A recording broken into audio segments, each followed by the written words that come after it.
Hello everyone. इस video में class 10 chapter 1 real numbers की कुछ डेफिनेशंस देखेंगे और ये प्रूफ करेंगे एक थ्योरम या इंपॉर्टेंट क्वेश्चन है। प्रूफ दैट स्क्वायर रूट 2 है जो इरेशनल नंबर है। अगर ये समझ में आ जाएगा इसके बेसिस पे हम स्क्वायर रूट 3, रूट 5, रूट 7 जितने भी इरेशनल नंबर्स उनका प्रूफ कर सकते हैं। तो पहले डेफिनेशन क्या है इरेशनल नंबर की। इरेशनल नंबर का डेफिनेशन आपने पहले भी पढ़ा है। क्या होता है इरेशनल नंबर का डेफिनेशन? पहले अगर हम रैशनल की बात करें तो दीज नंबर, पहले रैशनल की बात करते हैं। RATIONA rational numbers. क्यों कर रहे हैं इन डेफिनेशंस को? क्योंकि यूज होने वाले हैं ये जब हम प्रूफ करेंगे। Proof that root 2 is a rational number. तो रैशनल नंबर्स कौन से होते हैं? These are those numbers which can be written in the form of P and Q where P and Q both are integers and Q is not equal to 0। दोनों integers होंगे P and Q, लेकिन Q 0 नहीं हो सकता। ये होते हैं हमारे रैशनल नंबर्स। कोई भी नंबर जिनको हम P/Q की फॉर्म में लिख सकते हैं, अगर नहीं लिखे तो लिख सकते हैं। जैसे अगर 0.1 लिखा हुआ है, ये P/Q की फॉर्म में नहीं है तो इसको 1/10 लिख सकते हैं, तो हो गया P/Q की फॉर्म में। और Q यहाँ पे 0 नहीं है, Q यहाँ पे 10 है, तो ये होता है हमारा रैशनल नंबर। तो इरेशनल नंबर्स कौन से होंगे? इरेशनल नंबर्स एक तो वो होंगे अगर हम बात करें तो कि जिनको हम P/Q की फॉर्म में नहीं लिख सकते, ठीक है, मतलब जो रैशनल नंबर नहीं है। Those real numbers which are not rational और इरेशनल नंबर्स, रियल नंबर्स की बात करें। या फिर दूसरा डेफिनेशन हमने पढ़ा था कि ये टर्मिनेटिंग नंबर्स होते हैं, नॉन टर्मिनेटिंग नॉन रिपीटिंग होते हैं, उसके हिसाब से डेफिनेशन किया था, वो भी कर सकते हो। तो अगर इसके एग्जांपल्स की बात करें तो root 2, root 3, root 5, root 7, root 11, pi, ठीक है, ये हो गए। नॉन टर्मिनेटिंग नॉन रिपीटिंग में 0.01, 001, 0001, ये एक एग्जाम्पल हो गया। उसके हिसाब से आप और भी एग्जाम्पल्स दे सकते हो, ठीक है। अब नेक्स्ट आता है प्राइम नंबर्स। प्राइम नंबर्स कौन से होते हैं? These are those numbers which have exactly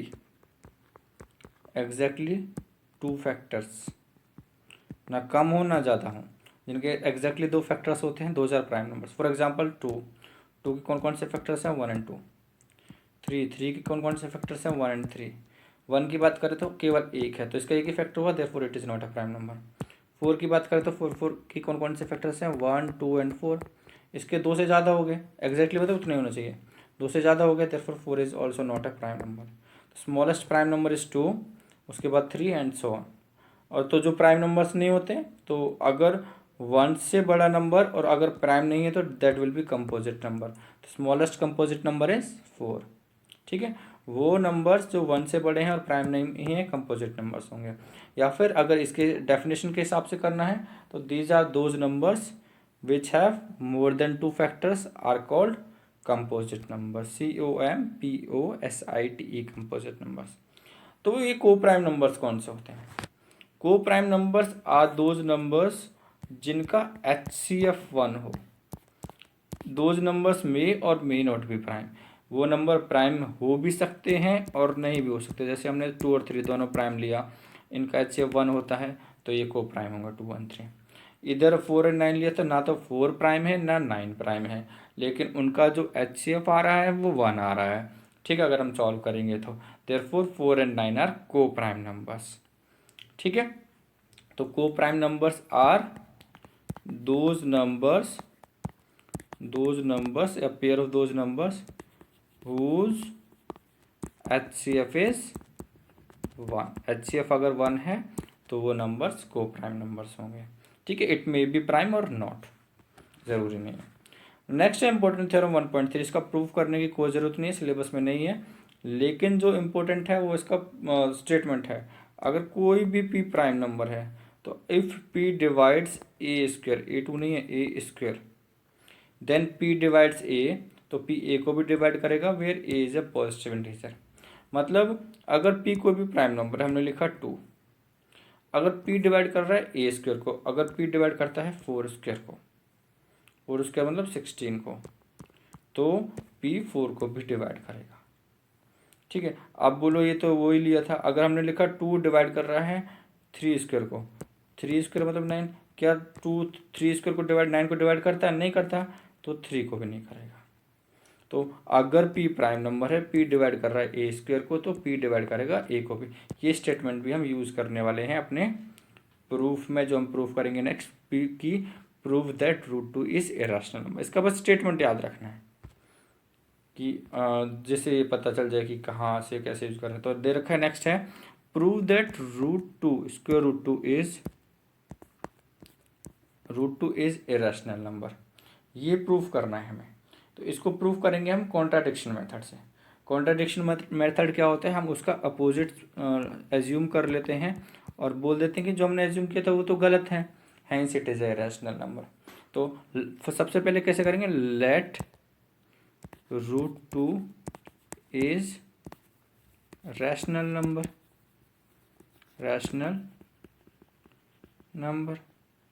root two rational number है। अगर रूट टू रैशनल नंबर है तो हम रूट टू को कैसे लिख सकते हैं, therefore root two can be written in the form of P upon Q या ए अपॉन बी। ए अपॉन बी की फॉर्म में लिख सकते हैं, where A and B are coprime integers. ठीक है, शॉर्टेस्ट फॉर्म में लिखा है ए अपॉन बी में, जहाँ पे वो को प्राइम इंटीजर्स हैं। को प्राइम मतलब उन दोनों का ए और बी का HCF 1 है और दोनों इंटीजर्स, हमने ये लिखा है। ठीक है, where A and B are coprime integers. तो इसके बाद अगर हमने ये लिखा तो क्रॉस मल्टीप्लाई कर देंगे, तो ये हो जाएगा root two B is equals to A हो सकता है। ठीक है, या फिर आप इसको केस ना लिख सकते हो, A is equals to root two B, एक ही बात है। ठीक है, दैट इम्प्लाइज। इसके बाद करेंगे स्क्वेयरिंग बोथ साइड। क्या, स्क्वेयरिंग बोथ साइड, SBS। इसका फर्स्ट जो भी लिखा था ए इक्वल्स तो ये हो जाएगा A square is equals to B square. दोनों की तरफ किया तो ए का स्क्वायर ए स्क्वायर हो गया, रूट टू का स्क्वायर 2 हो गया, बी का स्क्वायर बी ए स्क्वायर हो गया, तो A square is two B square. इसका मतलब क्या है, आप इसको कितना लिख सकते हैं, A square divide by 2 is equal to B square. ठीक है, डिवाइड में वापस ले आए, तो इसका मतलब क्या है कि जो बी स्क्वायर है वो स्क्वायर डिवाइड बाई 2 है। मतलब जो 2 है, हमने क्यों, देखो ए और बी को दोनों को प्राइम इंटीजर्स माना था, मतलब ए और बी दोनों इंटीजर्स हैं। अगर ए और बी इंटीजर्स हैं तो उनका स्क्वायर भी इंटीजर आएगा। तो इधर तो हमारा राइट हैंड साइड में तो ये इंटीजर है, तो ए स्क्वायर डिवाइड बाई 2 मतलब ये भी इंटीजर हुआ। तो यहाँ से हम क्या लिख सकते हैं, इससे हम लिख सकते हैं कि जो 2 है वो डिवाइड कर रहा है ए स्क्वायर को। ठीक है, तो जो 2 है वो डिवाइड कर रहा है ए स्क्वायर को। तो नेक्स्ट पेज ले लेते हैं,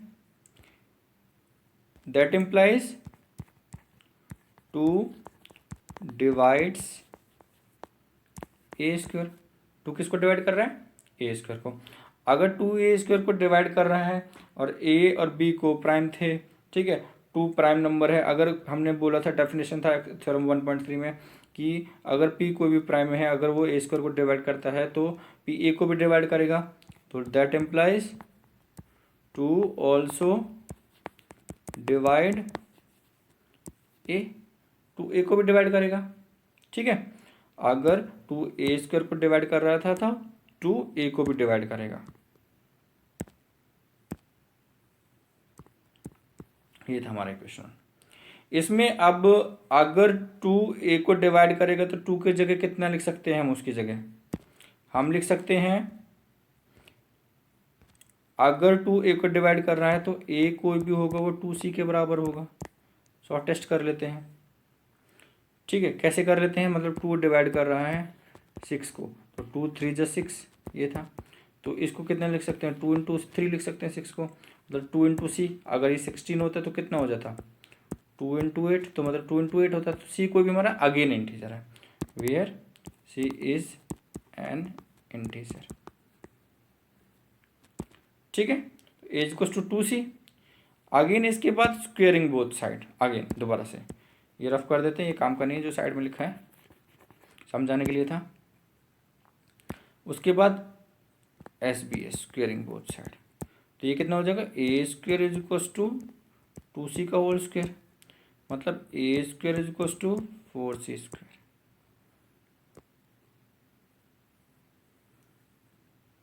ठीक है, या फिर ये ना करके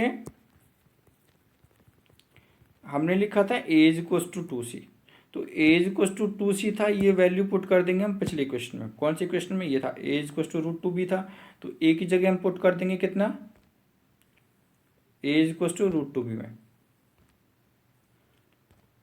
पुट कर दिया वैल्यू, तो a is equals to √2b था, तो इसमें हमने a की जगह वैल्यू पुट करना है 2c, और कितना हो जाएगा √2b। a की जगह 2c पुट किया बस हमने, बाकी सेम रख लिया। तो यहाँ पे क्या लिखेंगे, on putting value of a, on putting value of a in equation first. ठीक है, अभी ऊपर लिखा था रफ करने से पहले क्या था, तो 2c, अब अगेन स्क्वेयरिंग बोथ साइड, तो ये कितना हो जाएगा 2c का square is equal to √2b का square, it will become 4c²। Second, it will become 4c² is equal to 2b²। ठीक है, स्क्वेयर किया दोनों तरफ,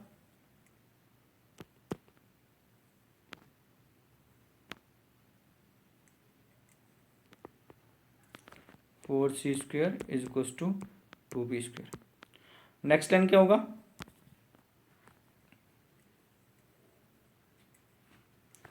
डिवाइड में ले आओ, 4c² divide by 2 is equal to b²।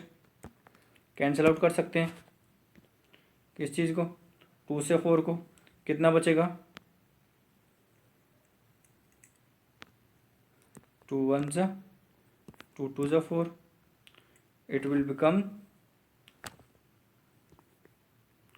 2c² is equal to b²। यहाँ से हमने क्या कंक्लूड कर लिया कि 2 डिवाइड्स DIVIDES डिवाइड्स b²।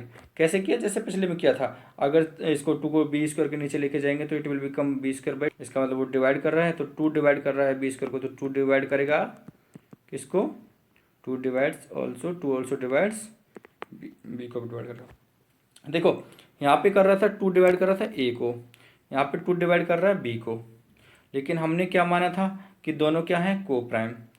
ठीक है, और को प्राइम मतलब उनका HCF 1 आना था, तो यहाँ पे तो 2 कॉमन आ गया, 2 दोनों को डिवाइड कर रहा है, हैंस दीज आर नॉट को प्राइम्स। ठीक है, तो हमने जो एज्यूम किया था वो कॉन्ट्राडिक्ट कर रहा है, तो इसके बाद लिखेंगे therefore 2 divides a and 2 divides b, which contradicts